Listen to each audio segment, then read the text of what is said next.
Salut les potos, comment qu'ils vont-ils bien? Bien ou bien? Moi, oh, ça va, bah tranquille, à part que bah on se pèle le jonc, il fait moche. Il fait pas beau, c'est l'hiver. Bon, j'ai les groseilles congelées. Bon, sinon, à part ça, bah tranquille, hein, le dernier vlog a été très positif, hein. On a eu des perfs très sympas avec le Poligny W. Donc très comparable au Ersal 65 T6, hein. Donc bah, tout va bien. On se rapproche tout doucement de la fin des tests de la culasse boost. On a presque fait tous les cylindres.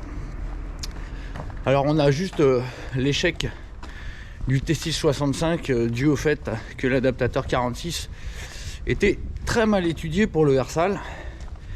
Et donc on y reviendra très sûrement. Il nous reste donc plus qu'à revenir sur le T6 65 quand on aura l'adaptateur Ersal mal aussi. Et il nous reste encore un cylindre à tester. Donc un cylindre qu'on m'a offert, hein, très gracieusement, très gentiment. Merci Gilles d'ailleurs. Et donc ça sera rigolo par la suite, hein. C'est un vieux cylindre, un vieux truc, un vieux collector, un Gilardoni Booster. Donc on fera le test plus tard, hein. Donc je ne sais pas quand, mais plus tard, parce que pour le moment j'ai d'autres priorités. Donc on fera le test avec culasse origine et ensuite avec culasse boost et les cales, comme avec les autres cylindres. Voilà, parce que c'est quand même un cylindre, on va pas dire mythique, mais très répandu, qui a été très répandu et qui marche sympathiquement. Et on pourra faire des choses très rigolotes avec. Vous verrez, on se marrera, on le préparera comme un gros timbré et on essaiera d'en faire un cylindre aussi, voire plus performant que ce qui existe actuellement. Enfin bref, on verra. Je n'aime pas parler, mais on le fera très probablement. Sinon, qu'est-ce qu'on va faire maintenant alors? Ben écoutez, on va faire un truc rigolo. Pour votre plaisir, parce que moi j'en ai rien à faire. Bien que je sois quand même intrigué par l'affaire. On va se tester un cylindre que très peu de gens ont et qu'on a pu voir apparaître de temps en temps sur les groupes. Donc un cylindre qu'on peut trouver sur certains sites. On peut le trouver en Turquie aussi. Donc un cylindre, une imitation, une espèce d'imitation du cylindre Parmakit 65. Voilà le machin. Donc voilà le truc. Donc bon bref, on va en parler en bas. Donc vous allez voir, il y a un truc très rigolo. Et je suis vraiment curieux de voir ce que ça va donner. Les Chinois ont innové là-dessus. Ils ont osé, parce que c'est fabriqué en Chine, hein. Voilà, donc bon, on se retrouve en bas et puis on va en causer. Allez, à tout de suite. Bon, bah vous connaissez la suite, hein, vous voyez bien, hein, comme d'habitude. La titine, là, je vous dis, bah voilà, elle est sur la table d'opération, elle est prête. Et puis je vous dis, voilà ce qu'on va lui mettre à la place de ça. Donc, et puis voilà les petits éléments dont je peux avoir besoin pour que tout aille bien. Bref, voilà la titinette avec le Poligny 65W qui nous a fait un petit 112 km/h hier. Donc bon petit Poligny W qui marche bien, moteur très sympa. Voilà, donc bah écoutez, on est à bout des tests, hein. On pourrait sans doute faire un peu mieux en rajoutant un peu plus de joints sous le cylindre. Peut-être que en remontant un petit peu encore les diagrammes, on aurait peut-être pu faire mieux. Peut-être en allégeant le variateur, ça aurait été plus nerveux, plus impressionnant, on dira. Mais on le fera pas, hein. On a assez passé de temps sur ce cylindre. Et donc, on va le démonter, le Poligny, pour mettre à la place cette chose qui, au premier coup d'œil, semble être vraiment une copie de Parmakit, hein. Bon, mis à part que j'ai un petit peu fignolé le machin, hein. J'ai un petit peu arrondi là, ici les entrées de transfert. La jupe arrière, je lui ai mis un petit coup histoire que ça respire mieux, hein, que la veine gazeuse passe mieux ici. Le piston aussi, hein, je lui ai gratté un petit peu, j'ai enlevé ce que j'ai pu, hein, donc disons que j'ai enlevé de la matière qui vraiment ne porte pas préjudice à la solidité du piston. Ces endroits-là, c'est pas des endroits qui forcent, donc ça ne craint rien.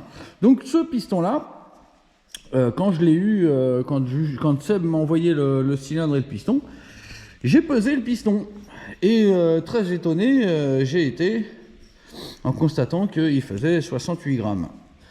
68 grammes, c'est le poids d'un piston Malossi que j'avais extrêmement préparé, un Malossi 65.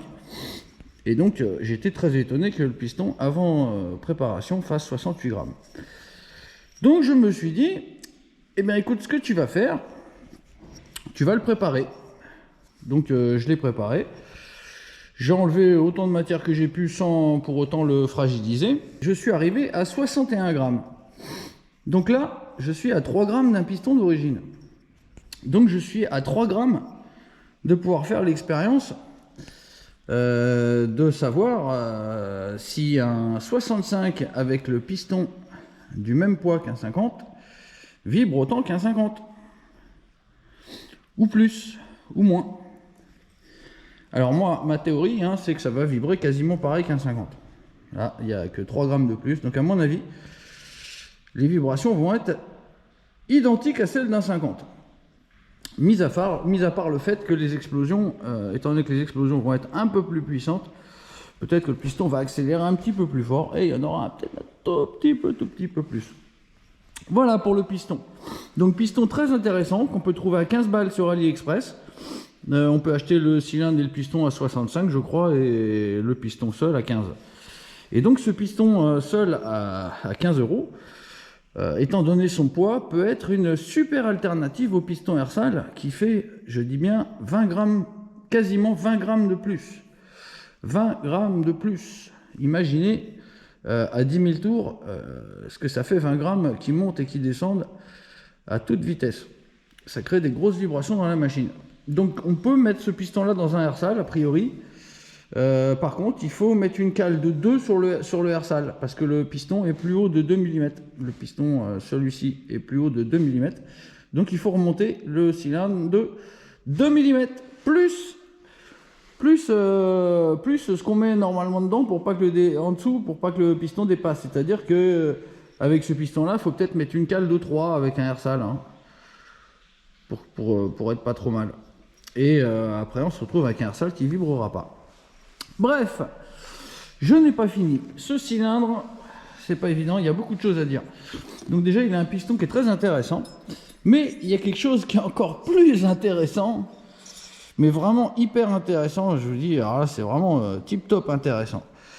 Alors, je sais pas si vous arrivez à voir, les transferts arrière, dans quelle direction ils envoient. Je ne sais pas, j'essaye de vous montrer sous tous les angles, je ne sais pas.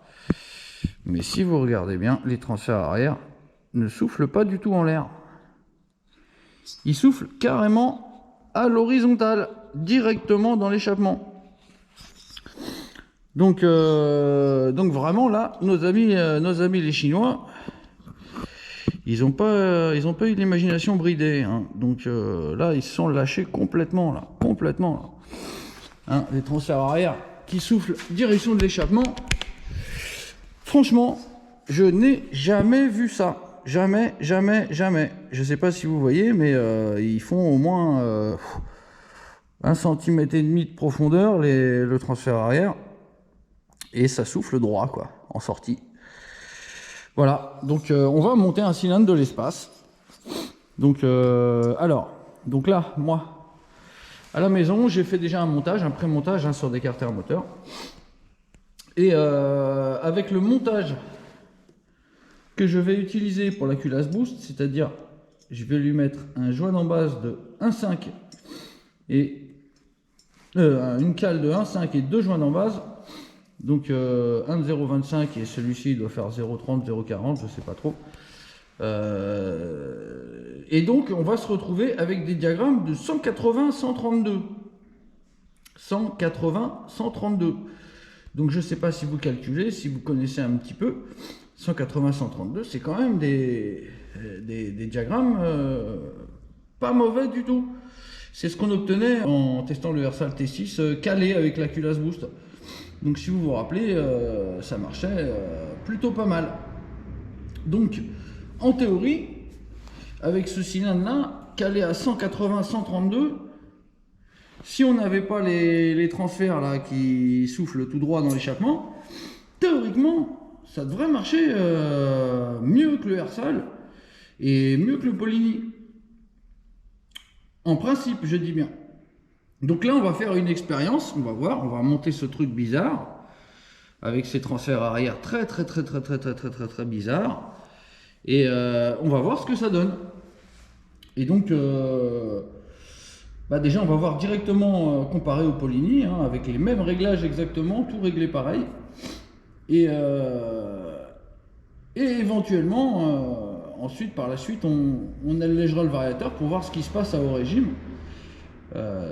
Parce que ça peut être intéressant. Donc on va voir ces transferts arrière qui s'ouvrent vers l'avant. Si jamais ça marche vraiment plus fort que le Hersal, c'est que ces transferts arrière vers l'avant ne sont pas hyper gênants, enfin mieux que le Hersal et mieux que le Polini. Alors toujours est-il que je ne ferai pas de vitesse de pointe, hein. Le cylindre est neuf. En plus c'est un cylindre qui vient, comme je vous dis, de Turquie ou de Chine. Enfin pour moi il vient de Chine. Donc disons que là-bas ils savent très bien travailler, mais parfois c'est fait à la va-vite.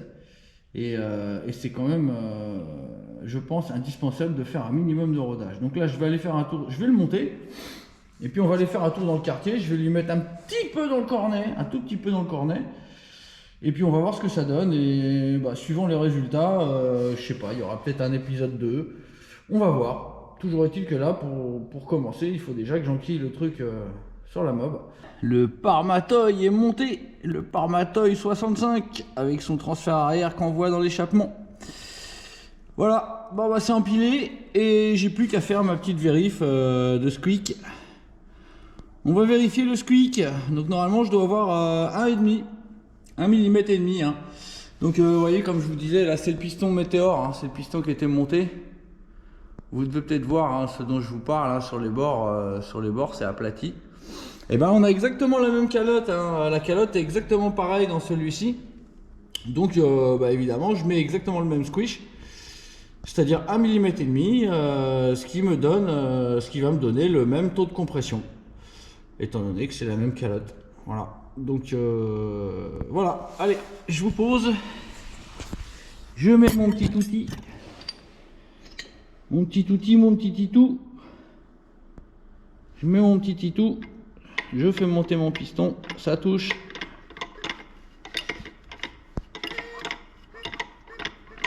Ça touche un petit chouillis. Ouais. Ouais. Bon, il n'y aura plus qu'à vérifier à la cassa. Hein. Bon, à mon avis, je dois plus savoir dans les deux là. Là, je dois avoir dans les 2000. Je dirais que j'ai 2 mm, et tant mieux, ça comprime pas trop. C'est pas mal. Je vous reprends. Dès que j'ai remonté ma bougie, mis ma courroie, mis mon ressort, et puis on va faire démarrer la titinette avec son Parmatoy 65. À toutes. Bon voilà, la page du 65W est tournée. Voilà. On va le mettre là. Et on va essayer de démarrer titinette, hein. On va voir comment ça comprime cette affaire. Ouh, ça va pas être facile. Alors, on va faire attention à deux choses. Déjà, on va essayer de voir si on a toujours les bruits de ferraille du pot. Vous allez voir, à mon avis, il va y en avoir déjà beaucoup moins. Il va y en avoir déjà beaucoup moins, je pense. Après, on va voir comment réagit le moteur à l'accélérateur. Ça va être très intéressant. Pour moi, en tout cas. Je me demande vraiment ce que ça va donner, ces transferts arrière de timbré, là. Ah, je dis pas que ça va être mauvais, hein. Disons que théoriquement, Théoriquement, ça devrait être mauvais vu que ça n'a jamais été fait. À mon avis, nos amis les Chinois, ils ont pris le cylindre par Makit, ils se sont dit allez, on va quand même modifier un petit truc là-dedans, hein, parce que si c'est vraiment copie conforme, les Européens ils voudront pas les vendre. Donc ils ont modifié un petit truc. Donc ils ont changé le transfert arrière, comme je vous dis, il envoie direct dans l'échappement quoi. Donc allez, j'ai mis le starter. J'espère que Titinette elle va pas me mettre la misère, parce que j'ai les doigts congelés et que ça va faire mal. Bon allez, j'ai mis le starter, j'espère qu'elle va démarrer. Allez.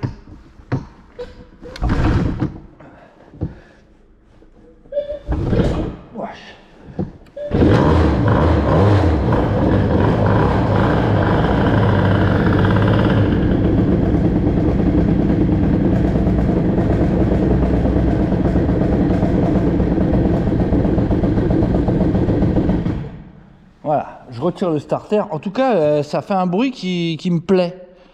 Il y a déjà un bruit qui me plaît. Ça sonne métallique. J'aime bien ça. J'aime beaucoup ça. Ça me plaît. Bon, les Titines maintenant sans starter.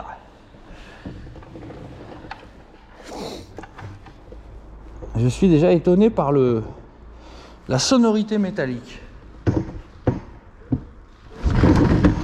Aïe, aïe, aïe.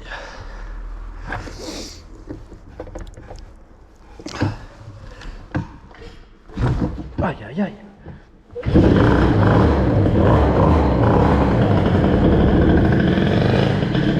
On va rôder un peu le pépère, hein. On va le rôder un peu, on va le laisser chauffer. Voilà.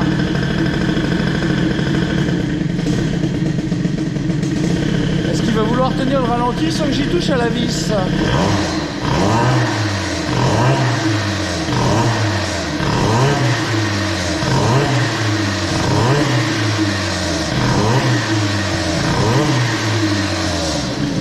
Est-ce que ça va tiendre? Oh, ça tient.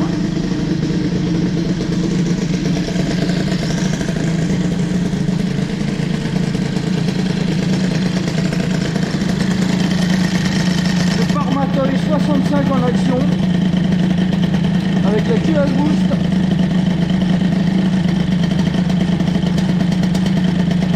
Chose flagrante hein, sur ce cylindre, l'aspect extérieur est magnifique, hein, c'est parfait. Tout simplement parce que les Chinois utilisent des techniques de fonderie que nous n'utilisons pas en Europe, ou très peu. C'est-à-dire que là, c'est de la fonderie haute pression. Donc les cylindres sont parfaitement moulés et il n'y a pas d'aspérité, hein, d'imperfection. Bon, allez.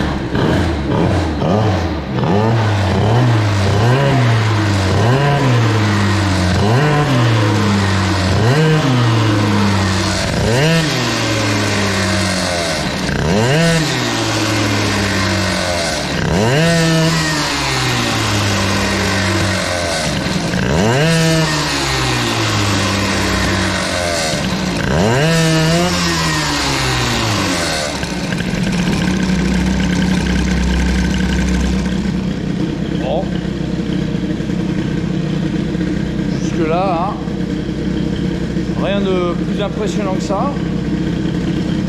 Ça tournicote. Voyons voir si en tenant le frein arrière ça watt. En bloquant la roue.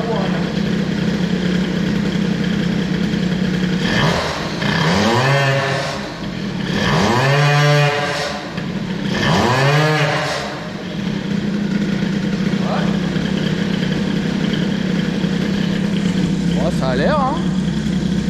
Ça a l'air de marcher au démarrage. Ça a l'air de pouvoir tenter une petite balade, hein, tout ça. Et on se refait un petit wattage.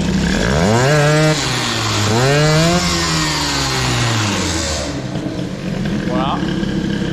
Bon, on va aller faire un petit tour, les copains. Allez, je vais vous mettre sur la zobilette et puis on va aller voir ce que ça donne in real life. Allez hop. Je vous enquille et on va aller rôder un peu le merdier. aller voir si ça vaut la peine de faire un épisode 2, un épisode 3. Parce qu'après je vous réserve des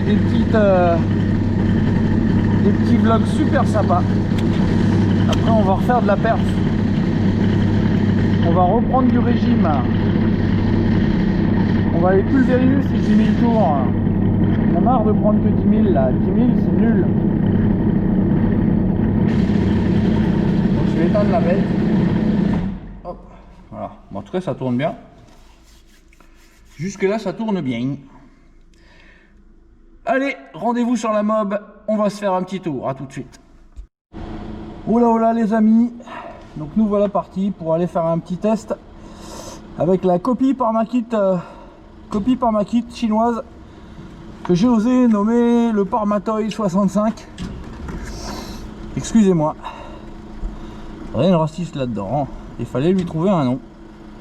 Donc le Parmatoy 65 monté avec la culasse boost, complètement en rodage. Donc on va éviter de le flaguer. Mais on va quand même essayer de voir un petit peu ce que ça a dans le cornet. Hein. Donc voilà, on va aller voir ce que ça donne avec ces transferts arrière dirigés dans l'échappement. Catastrophe ou pas catastrophe? La réponse dans 3 minutes.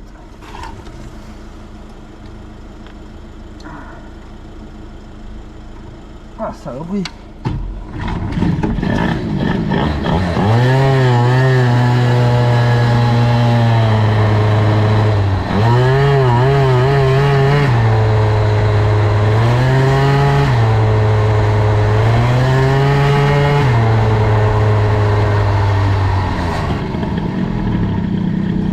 Alors au fait, vous avez déjà remarqué vous aussi, on n'a plus un seul bruit de ferraille. Bon, un petit peu quoi.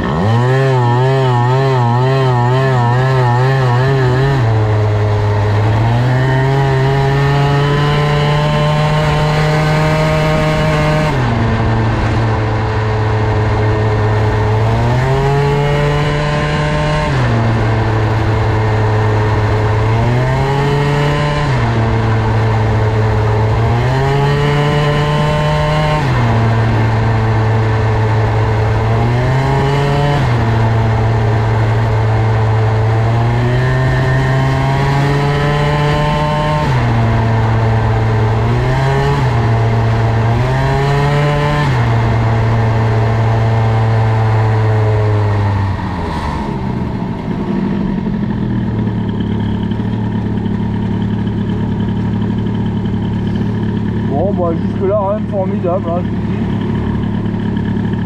Mis à part que ça vibre beaucoup moins, ça marche moins que le poly hein. C'est déjà moins coupé en bas hein. On sent ça part beaucoup moins au démarrage, beaucoup moins bien. Ça patine mais ça ne traite pas.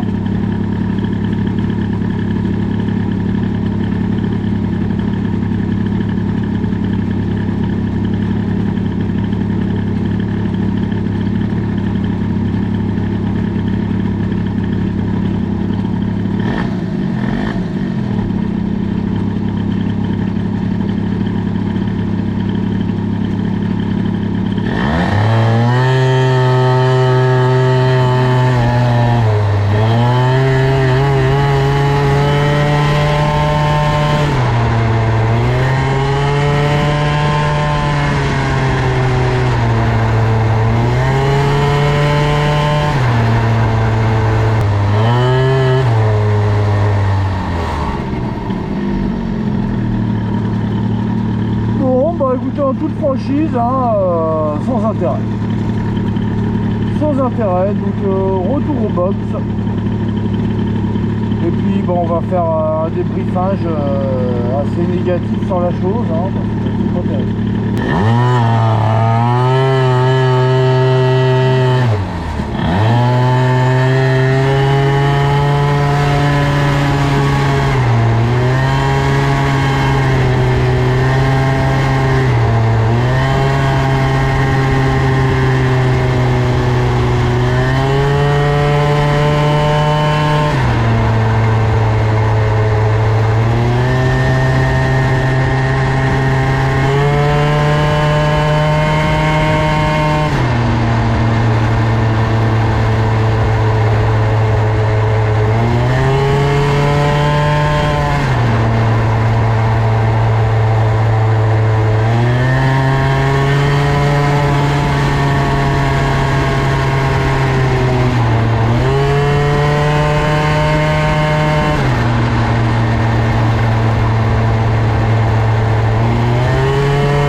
potos, bon on est back, et la titine elle est déjà rangée, hein.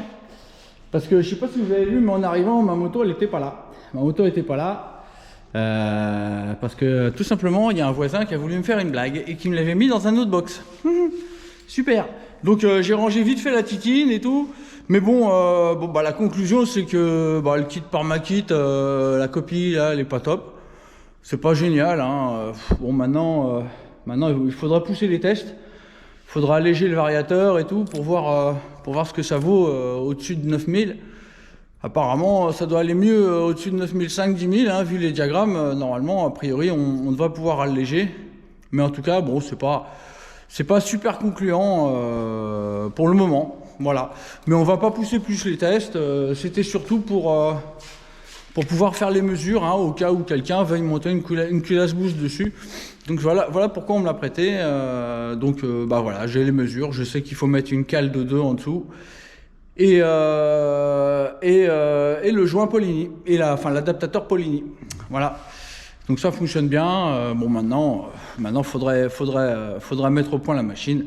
Et j'en ai vraiment pas envie. Donc voilà les potos. Donc c'est cool. Donc pour le moment ça s'achève le test de la culasse boost avec les 65 d'origine non préparée, et je pense bien qu'avant de se remettre à tester le Gilardoni 50, comme je vous dis, avec la culasse boost, je pense qu'on va sortir un bon vieux T6 65 préparé de la mort, et on va essayer de se faire une belle vitesse de pointe. Je pense que ça va être ça.